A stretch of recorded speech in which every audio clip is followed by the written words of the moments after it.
Hola, ¿qué tal? Bienvenidos. Hoy nos vamos a meter de lleno en el periodo pero más intenso en la vida de una de las figuras más influyentes de la historia, Pablo de Tarso. Vamos a analizar esos 12 años clave en los que fue un misionero itinerante. Pero, a ver, pensemos un segundo. ¿Cómo se logra algo así? ¿Cómo haces para esparcir una idea revolucionaria por todo un imperio sin internet, sin teléfonos, sin absolutamente nada de lo que damos por sentado hoy en día? Bueno, esa es la gran pregunta que vamos a explorar. Muy bien, pues vamos a ello.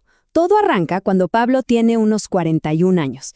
Y ojo, que para este punto ya llevaba más de una década desde su conversión, como madurando la idea. Y es justo ahí cuando está por empezar el capítulo más dinámico de su vida.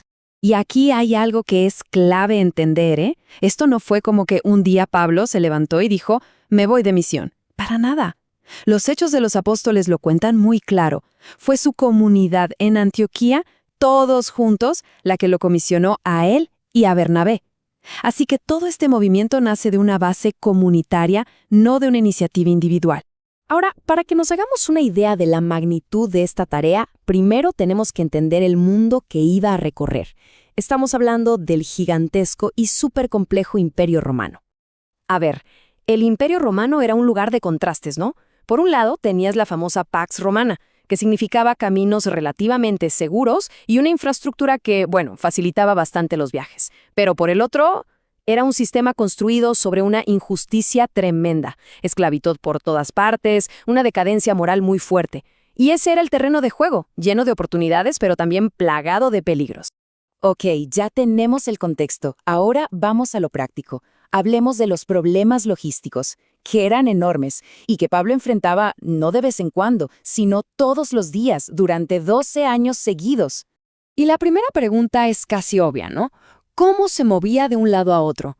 Porque, a ver, viajar en el siglo I no tenía absolutamente nada que ver con lo que conocemos hoy. Era lento, era agotador y sobre todo era peligrosísimo. Es que, miren, el mismo Pablo nos lo cuenta y es brutal cuando dice que sufrió peligros en ríos, con bandidos, en el desierto, en el mar, que naufragó 3 veces. Esto no es una exageración, ¿eh? Los asaltantes en los caminos eran el pan de cada día. Las tormentas en el mar te podían hundir en minutos. Cada viajera, literalmente, jugarse la vida. Y claro, esto nos lleva al otro gran tema universal, la plata, el dinero. Una misión de esta escala necesita recursos, ¿cierto? ¿De dónde salía todo eso? Bueno, la solución de Pablo fue, la verdad, bastante radical. Se negó en rotundo a hacer una carga para las nuevas comunidades que iba formando. ¿Y qué hizo? Pues trabajaba. Él era fabricante de lonas, un oficio manual, y con sus propias manos se financiaba a sí mismo y a sus compañeros. Imagínense la independencia y la credibilidad que eso le daba. Y aquí otro punto clave, importantísimo. Pablo nunca, pero nunca estuvo solo. Su modelo no era el del llanero solitario. Siempre se rodeó de un equipo. Hombres y mujeres como Bernabé, Timoteo, Lidia, Priscila y Aquila, quienes compartían con él los peligros, el trabajo, todo. Ahora, pensemos por un momento en el desgaste físico de todo esto. Años viajando a pie, trabajando con las manos hasta el agotamiento, sufriendo persecuciones, azotes, prisiones. Para aguantar todo eso, había que tener una salud de hierro. Y eso, a pesar de que él mismo hablaba de aflicciones físicas que sufría, como ese misterioso aguijón en la carne. Ok, ya vimos los desafíos físicos.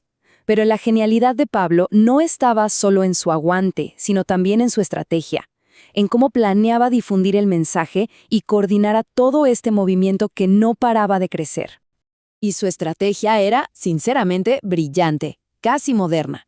En lugar de irse por los pueblitos, se enfocó en los centros urbanos clave del imperio, ciudades como Éfeso, Corinto, Atenas. ¿Por qué? Porque eran los nudos de comunicación, de comercio, de ideas. Si plantabas una comunidad ahí, el mensaje se iba a irradiar casi por sí solo a todas las regiones de alrededor. Pero claro, esto crea otro problema logístico, quizá más grande todavía. Fundas una comunidad. Genial. Pero te tienes que ir. ¿Cómo te aseguras de que no se desvíe? ¿Cómo resuelves disputas y mantienes la cohesión a miles de kilómetros de distancia? Su solución fue la tecnología punta de la época, las cartas. Pero ojo, que el proceso era superhumano y colaborativo. No se imaginen a Pablo encerrado solo en un cuarto escribiendo. No. Era un trabajo en equipo. Primero, discutían juntos los problemas. Luego, le dictaban la carta a un escriba profesional. Y al final, como sello de autenticidad, Pablo añadía un saludo de su propio puño y letra. Y esto nos deja un detalle que a mí me parece fascinante. En la carta a los romanos, el secretario, un tal Tercio, aprovecha un momento y añade su propio saludo personal. Esto nos muestra de una manera genial que estos textos antiguos no son documentos fríos, son el producto de relaciones humanas de verdad, de amistad, de trabajo en equipo. Entonces, después de todo este esfuerzo, ¿cuál es el resultado? ¿Cuál es el legado que dejó esta etapa tan increíble de su vida? Pues bien, todo este periodo del que hemos estado hablando duró unos 12 años más o menos, desde que tenía 41 años hasta los 53 años de edad. Pensemos un segundo en lo que eso significa. Más de una década de moverse sin parar, enfrentando peligros mortales, trabajando sin descanso y comunicándose a través de un sistema de cartas lento pero eficaz para tejer una red de comunidades que cambiaría el curso de la historia. Y para cerrar, les dejo una pregunta para la reflexión. Si tuviéramos que enfrentar una tarea similar hoy, con toda nuestra tecnología, ¿cuál de los desafíos de Pablo creen que seguiría siendo el más difícil de superar? ¿La inseguridad del viaje? ¿La necesidad de autofinanciarse con trabajo físico? ¿O la dificultad de mantener una comunicación personal y profunda a distancia? De verdad que nos encantaría leer sus opiniones en los comentarios. Si este análisis les ha parecido interesante, por favor compártanlo, denle a me gusta y síganos para más contenido como este. ¡Hasta la próxima!